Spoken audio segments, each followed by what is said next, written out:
Welcome to the Omnibus Show, a program for people who are interested in everything, with deep conversations on a wide variety of subjects.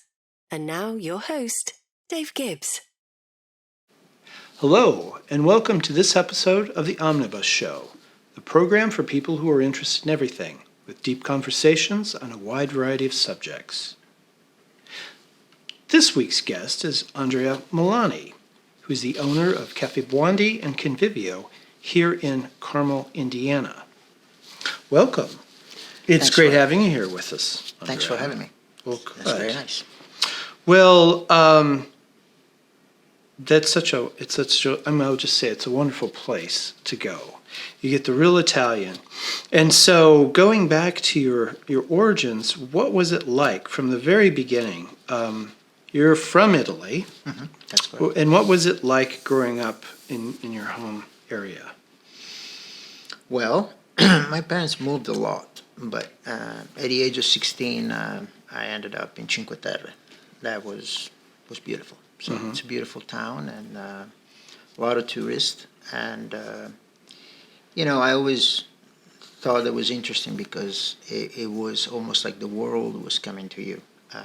You live in this town that is extremely popular all over the world, and you have to experience different cultures by just having tourists coming. So it was wonderful. My parents had a small restaurant there, so I started learning the trade when I was 15 and 16, and I had a good childhood and a good, good years of my teenager. So.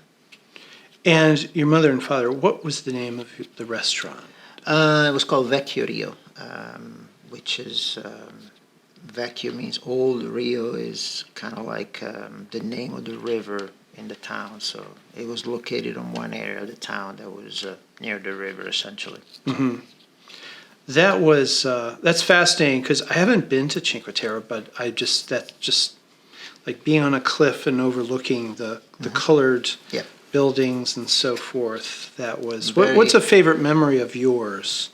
Either being in a restaurant or somewhere, being on a boat around the village? Many. Probably the arrival when my parents bought the restaurant there and started, at 16. I remember there was a great group of, teenagers of my age and people that were coming from Milan and Florence during the summer.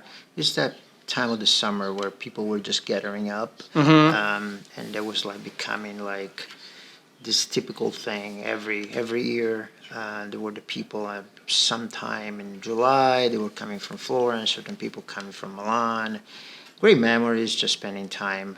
Not only at the restaurant, but during the summer, spending time with some of these friends. And obviously being on the water always helped. And the town are extremely beautiful, and go to the beach, and a lot of memories. I mean, nothing in particular, but Now in Riomaggiore, yes. How did your parents influence your interest towards the restaurants, restaurateur, being a restaurateur? I grew up in the restaurant business. My mom and dad had a restaurant when I was 6 or 7, so prior to moving to Cinque Terre. So they had a restaurant before. Then they sold their restaurant, they moved somewhere else, and then eventually bought this restaurant, Riomaggiore and Cinque Terre. So it was always I lived in the restaurant, see what they were doing, obviously enjoyed the camaraderie that was going on with my mom and my dad, managing the staff and so on and so forth. It wasn't really a desire of mine to become a restaurateur. Sure. It just became an opportunity later on for me to take when it presented itself. But, I went to school and I was doing my thing, and then eventually I got to a point where I was trying to figure out what to do. Went to college and university in Italy, and I was doing computer science. So if you think about it, it was completely very different direction. Exactly. Very different. Yeah. And then, I dropped out after 3 years, and the restaurant became a fallback situation where I started working for them and ran that restaurant. And then I had the opportunity to move to the United States. So at that point, yeah, I was trying to run the restaurants in Italy, and then I had the opportunity to move over here. And so left that behind, came over here. The first thing that was natural to do to start working in a restaurant business, which I did. And then eventually got into management, and one thing led to another one. Started working for Bravo and did my career, and one thing led to another that eventually I came up with the idea of Convivio, and here we are today. Yeah. That's a short summary. That's a short summary. But 30 years of life. So you were working in different capacity positions, and then you got into management. Correct. And then what led you towards getting, like, what was either the process, or what were some events that led you towards starting your own restaurant? It was when I started working as a manager for a restaurant downtown that's no longer around. It's called Bertolini's. It was part of Morton Steakhouse Group. Mm-hmm. I was getting familiar to more of a corporate environment running the restaurant, which I always thought that was fascinating, because I was coming from a family restaurant where things were done. People local. Just very simply. My mom and dad were very good at running the business, but it's still like more of a mom and pop situation. And when I got to the United States and I started working with the Morton's group, I started seeing the structure and system and procedure, and it was really interesting to me. I had a different take on how to run that business. And it was a short-lived situation because literally, I worked for that restaurant for many, many years. I went through college, and once I graduated, I was offered the opportunity to become a manager. And soon after, the restaurant closed. So I was offered to stay with the company and moved outside Indianapolis, but I didn't want to do that. And then eventually I had the opportunity to join Bravo, Italian Kitchen, which was very good. Very popular too. Yes, very popular. So, and I got into that company a little too late, meaning that I couldn't really benefit as much as many other people did during that growth of that company. But I did pretty well, and I was with them for almost 8 years, and almost become district partner with them. But during that time, I realized that there's a need for myself to just kind of like have my own place and open my own restaurant. And through those years with Bertolini's and Morton's, I learned, and Bravo, I learned a lot of the corporate structure and system and procedures that, I put together a business plan and try to figure out a way to finance the project, and I got to that. So I think, it was the fascination for building something that was your own. After you had acquired that knowledge, I felt I was ready for that step. Well, that's great. Now it's kind of it's like an art question more than a business question. This we'll go into chapter 2 more on the food side. But what makes Italian food so superior in terms of, there's all kinds of cuisine around the world that is great, but Italian is up there at the top. It is. And, as waspy as I am, I love Italian. I do. I love Italian. And there's a qualitative difference. Like you said, I think there are a lot of great cuisines. I can think of French cuisine, Japanese, Chinese. I think, obviously, I'm biased. Of course. I believe Italian food is extraordinary, and I think what makes it so appealing to everyone, it's the fact that it's able to meet everybody's palate. Of course, the most obvious items, we think about pasta and pizza, which become almost symbols of the Italian cuisine, even though it would be unfair to the Italian chefs and culinary history of this country to just, simplify it as just pasta and pizza. But I think what makes it so incredible is the fact that, first of all, I think we're extremely lucky to have Italy is situated in one area of the world and on the Mediterranean where there are great climate condition and even microclimates in different areas of the country. And it gives the ability to the Italians over centuries and thousands of years that are, for once, creative people, but also gives them a great pantry because you have great ingredients to work with. Because the land in every single area gives you, you have the north with the Alps and the mountains and pastures, and then you have obviously the Mediterranean Sea, and then you have the southern part of Italy where you have certain other products. In addition to that, I think there's the history and the traditions and the influences of different countries that have influenced Italy throughout centuries. Sure. So I think all in all, I think is the creativity of the Italians and the great opportunity that we have by taking from the land and the sea all these incredible ingredients. Creativity, ingredients, that helps a lot. So. Well, that's a very good explanation because it's a wonderful cuisine. It is. And the people are very creative, and that's an excellent combination. Well, we're going to take a break right now, and we will be back for Chapter 2 on the Omnibus Show.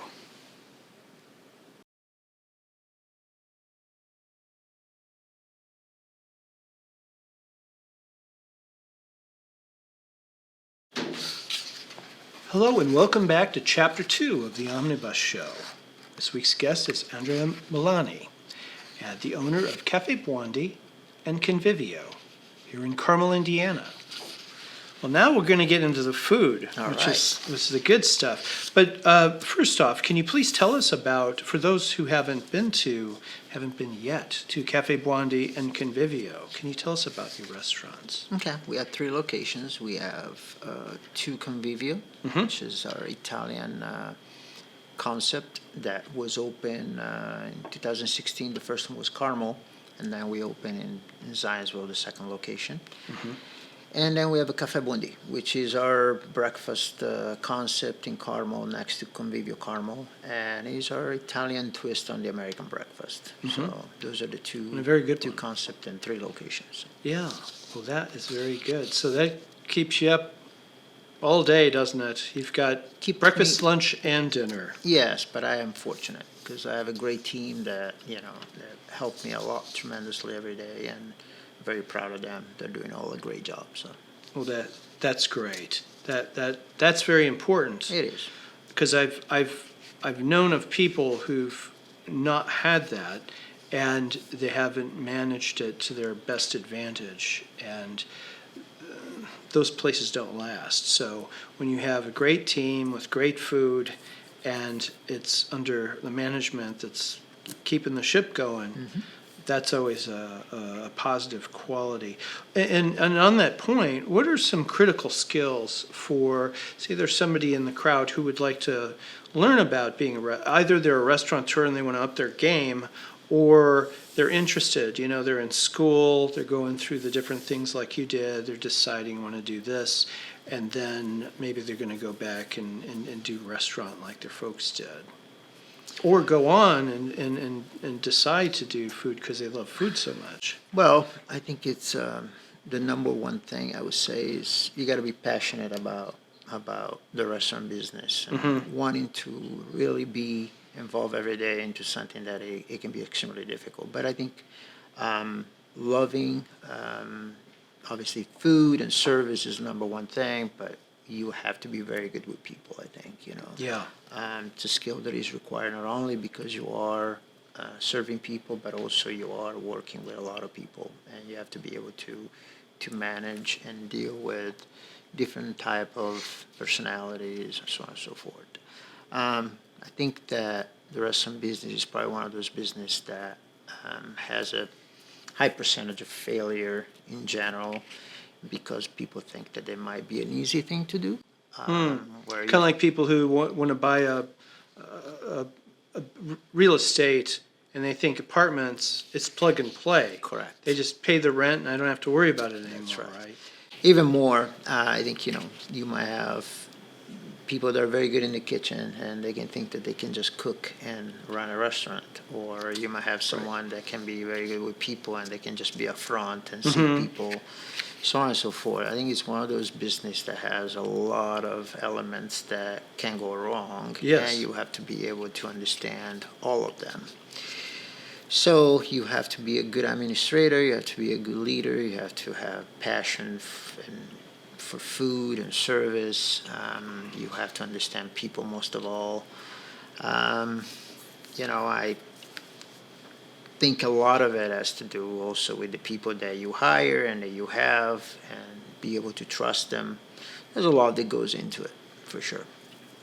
Yeah, and then, like you said, it's like a ship on the sea, isn't it? Because you have to do everything.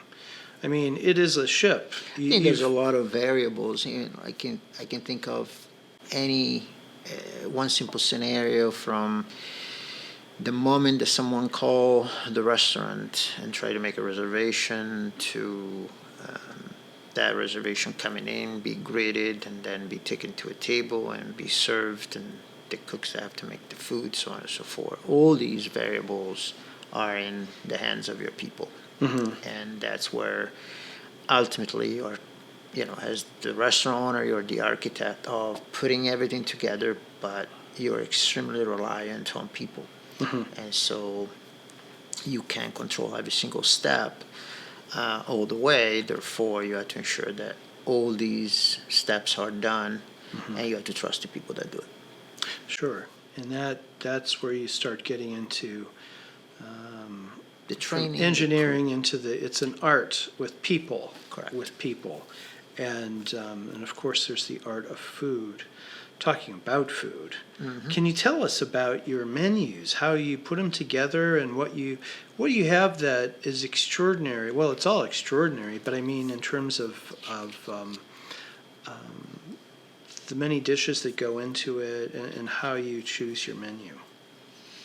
It starts from the idea of the restaurant that you want to create. You conceptualize and you think about the restaurant as what kind of value proposition you want to bring in terms of, you're creating this restaurant, a place, and you have an idea. And then you start thinking about the menu and how that, goes with the theme, the concept of the restaurant. As it relates to Convivio, the idea was to create a restaurant that was, the primary element was fresh pasta. We have a pasta shop and we make all our fresh pasta in-house. With that, then you start looking at creating a restaurant that has a level of authenticity, but at the same time is able to meet the needs and wants of your clientele, especially when we talk about ethnic food in a foreign country.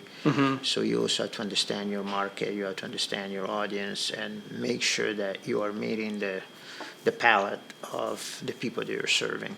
So it's also, you're trying to do something that you like. Yeah, and well, that's very interesting. How from your perspective, it's like, how does the Midwest palate, how do you adjust Italian food for the palate? Is it changed much? You just do it, or is it a certain thing like you add?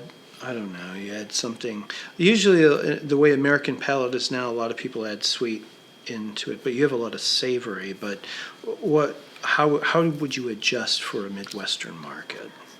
I think I was fortunate enough to work in this market for a while to understand what worked. Obviously, as we talked about before, I was coming from a good company that did extremely well, like Bravo Italian Kitchen. Yeah, so I had already a grasp of what would have worked. At the same time, you try to combine both what you want to do and be happy with the product that you put out. At the same time, you're a business, so you want to make sure that the product that you're making gets sold and you can continue to do it every day. Yeah. And you're not going to close after a week, right? Exactly. So I think you try to get a feel for what can be accepted and liked by your market and your audience, and then you gradually try to bring more and more authenticity, if you will. Like, for instance, I know that I can claim that we were one of the first restaurants in Indiana, or at least in Indianapolis, to do the squid ink pasta.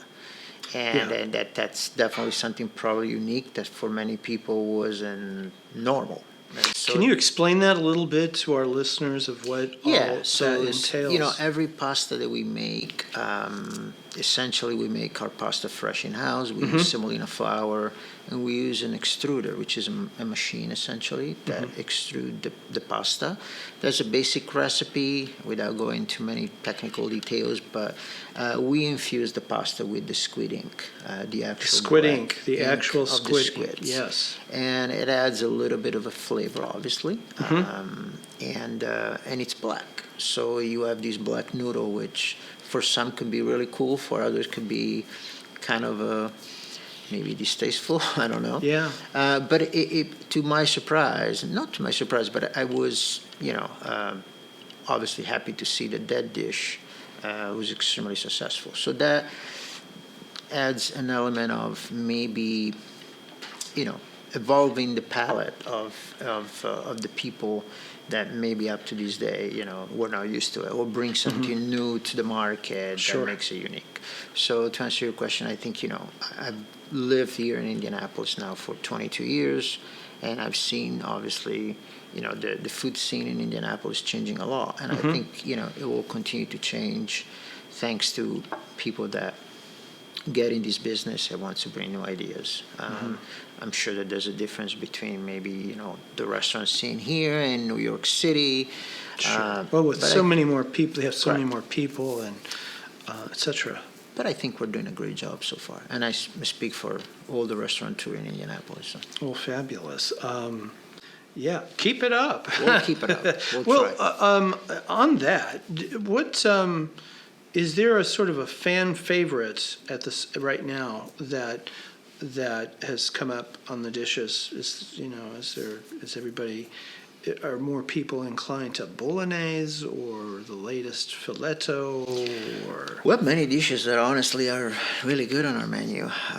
Let's give some credit to our chefs also as well. I think lately we have we've been featuring, as you know, on our menu. We have a region that we feature every so often. We've been featuring Puglia. I think I'm very happy about the bombette pugliese, which is basically a rolled collar neck of pork, and it's filled with pancetta and has caciocavallo, which is a typical cheese from Puglia, and it's served over polenta with Brussels sprouts. I think that's a very delicious dish that Brad Gates, our chef, put together. That was very nice. And then sounds very savory and my all-time favorite is one of my mom's recipes, the panzotti, which is kind of an Italian tortelloni filled with spinach, ricotta, Swiss chard, and Parmesan cheese. That's a great combination. Yeah, it's very nice. Well, cheers to Mother. Yep. That's a great thing to work on. And your favorite right now, at this moment, what is your favorite on the current menu? I would say the panzotti. Panzotti, okay. Yes, that is the one. More kudos to Mother. Just because and her legacy. Yes. Of course.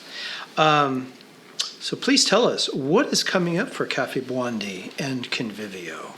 We have a couple new menus coming up. So Convivio, next couple of weeks, will feature a new menu. Okay.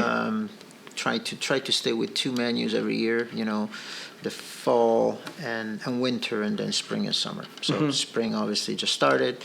We're a couple of weeks behind, but we're going to roll out the new menu, which will feature Veneto, the region of Venice and Verona.